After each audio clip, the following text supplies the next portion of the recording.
Tolong di subscribe videoku dan tolong dibagikan juga.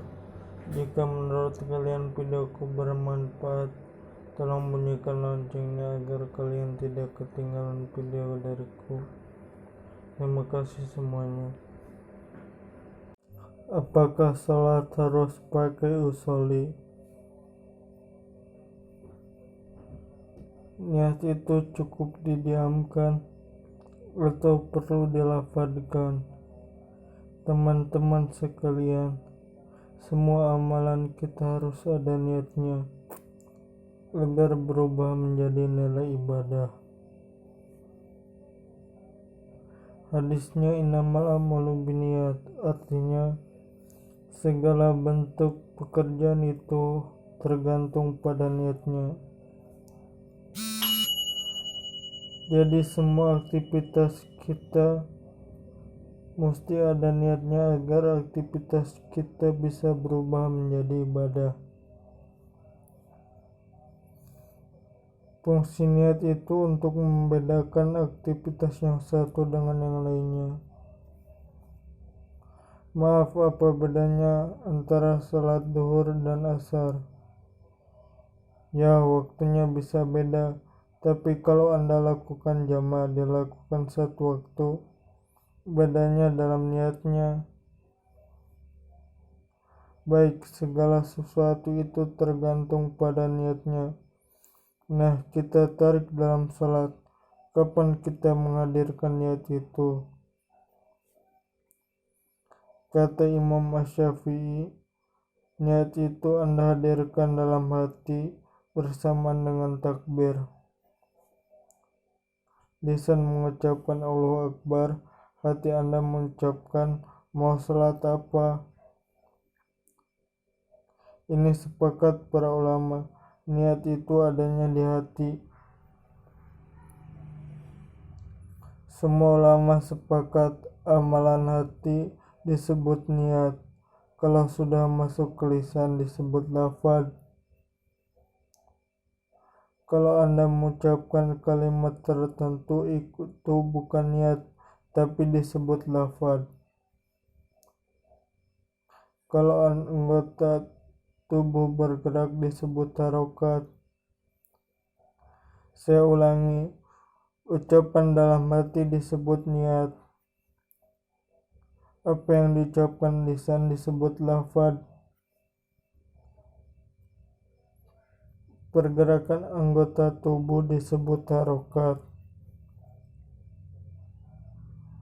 Kapan menghadirkan niat itu? Saat kita takbir, hati mengucapkan niat menggunakan bahasa apa? Bahasa kita, karena itu amalan hati gak boleh dilafadzkan. Saking gampangnya kalimat ini, maka tidak ada kalimat khusus dari Nabi. Jangan coba-coba datangkan hadis sahih, hadis palsunya saja. Kapan kemudian ada petunjuk kemudian niat itu mulai dilafadzkan? Ini pertama kali terjadi pada masa turunan Asy-Syafi'iyah, bukan Imam Asy-Syafi'i, tapi para pengikutnya. Disebutkan bahwa kata kelompok Asy-Syafi'iyah, Imam An-Nawawi menyebutkan dalam kitabnya Al-Majmu' halaman 235 juz ketiga. Beliau mengutip karangan Imam Ar-Rafi. Ada sebagian dari pengikut Imam Asy-Syafi'i keliru memahami lafaz Imam Asy-Syafi'i keterangan tentang niat. Imam Asy-Syafi'i menyampaikan adapun niat dalam haji dan umrah itu harus dilafadzkan. Makanya Nabi melafadzkan niat haji dan umrah untuk menguatkan yang ada dalam hatinya, sebagaimana dalam salat. Ketika itu dipraktikkan tak perlu melafadzkannya.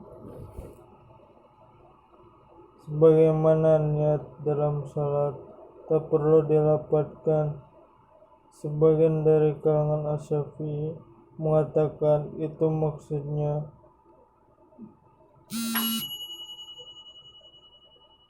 mengatakan seperti haji dan umrah. Mereka mengatakan boleh melafadzkan niat saat bertakbir. Maka muncullah usul fardu, subhi dan seterusnya. Dikomentari ini oleh para ulama. Apa komentarnya? Kata Imam Malik, dan dipandang makruh melafadzkan niat. Salat yang paling jelas contohnya, kecuali niat itu dilafadzkan hanya untuk menepikan was-was dalam hatinya. Hadirkan niat dalam hatinya, dia gak bisa khusyuk, makanya muncullah usali. Karena itu ada yang konsultasi kepada Syekh Al-Maghribi. Saya sulit menemukan khusyuan dalam salat saya. Kata Syekh Al-Maghribi, hadirkan niatmu seperti Rasul menghadirkan niatnya dalam haji dan umrah. Umumnya disebut dengan qiyas, khusus untuk orang ini yang merasakan was-was dalam hatinya, sulit menemukan khusyuan. Misal, dia bahkan lafadzkan niatnya usolli fardu dhuhri dan lain sebagainya. Dari sini kemudian menyebar. Asalnya hanya untuk orang yang ini saja dengan hukum yang khusus. Nah, kalau ulama berpendapat hukumnya khusus, berarti khusus, dan jika hukumnya umum, berarti umum hukumnya.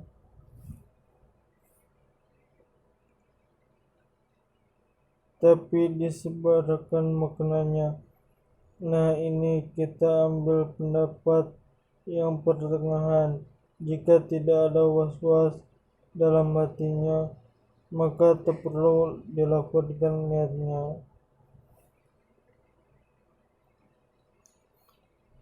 Niat itu tak perlu dilafadzkan, dihadirkan, karena Nabi pun tak pernah mencontohkan,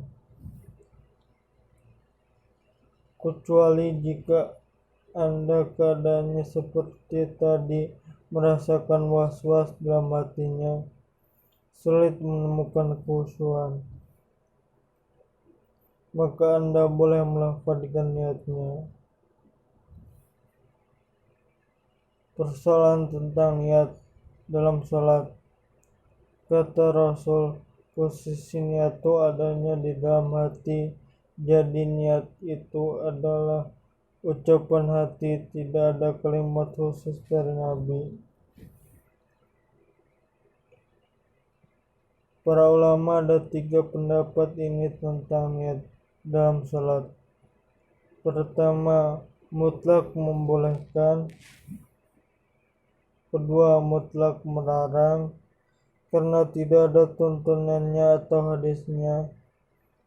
Jangan pernah kalian coba-coba datangkan hadis sahihnya, hadis palsunya saja. Ingat ya, mengarang itu hanya ada dalam pelajaran bahasa Indonesia. Yang ketiga, ada yang pertengahan. Oh siap, bukan sunnah, karena tidak ada tuntunannya dari Nabi, dan saya lebih condong kepada yang pertengahan. Barangkali dia merasakan was-was dalam hatinya, sulit menemukan khusyuan.